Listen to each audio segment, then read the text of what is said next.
আসসালামু আলাইকুম সবাইকে। তো টমেটো খেতে আসলাম, মানে সবজির খেতে। তো এখানে টমেটো পেকে কত সুন্দরভাবে লাল হয়ে আছে। তো আপনারা দেখেন, মানে দেখতে অনেক সুন্দর লাগে।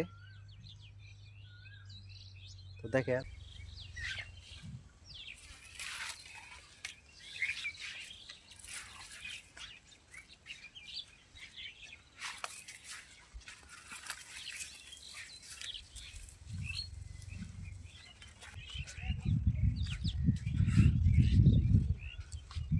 তো এখানে আগে বিশাল বড় একটা ডুবা ছিল।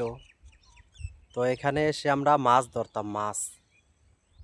তো বালু দিয়ে ভরে ফেলতাছে।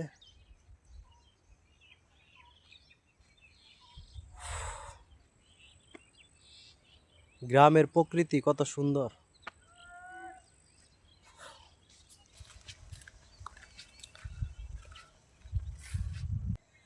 আমি আছি এখন বনদের ভিতরে।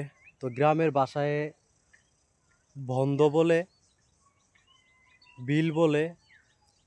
তো ধান ক্ষেতের ভিতরে আছি। তো গ্রামের প্রকৃতি অনেক সুন্দর। চিকন চিকন ড্রেন, খেতে পানি দেয় এই ড্রেন দিয়ে।